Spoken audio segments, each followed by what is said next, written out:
মানব ইতিহাসের সবচেয়ে বড় প্রশ্নগুলোর একটা নিয়ে কথা বলা যাক।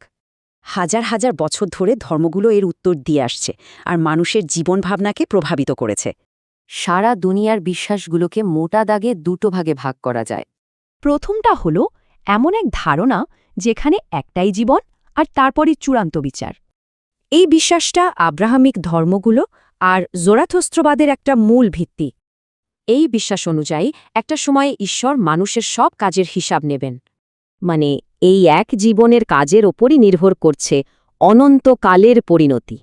এই বিচারের পর মানুষের জন্য মূলত দুটো সম্ভাব্য পরিণতির কথা বলা হয়। ভালো কাজের জন্য পুরস্কার হিসাবে স্বর্গ আর খারাপ কাজের জন্য শাস্তি।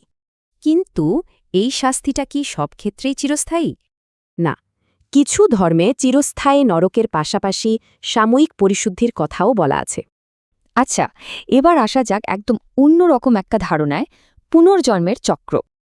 এই ধারণাটা মূলত হিন্দু ধর্ম আর বৌদ্ধ ধর্মের একটা প্রধান বিশ্বাস। এখানে জীবনকে একবারের ঘটনা হিসেবে নয়, বরং একটা চক্র হিসেবে দেখা হয়।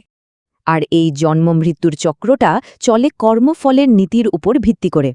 ব্যাপারটা অনেকটা এমন, এক জীবনের কাজ ঠিক করে দেয় পরের জীবনের সবকিছু। এর চূড়ান্ত লক্ষ্য কিন্তু আরও ভালো জন্ম পাওয়া নয়, বরং এই চক্র থেকেই মুক্তি। তাহলে দেখুন, দুটো পথের মূল পার্থক্য হল জীবনের সংখ্যা আর চূড়ান্ত পরিণতিতে। দুটো পথ ভিন্ন হলেও দুটোই কিন্তু জীবনের উদ্দেশ্য আর ন্যায় বিচারের খোঁজ করে। শেষ পর্যন্ত পরকালের ধারণাগুলো আসলে আমাদের বর্তমান জীবনকেই অর্থবহ করে তোলে।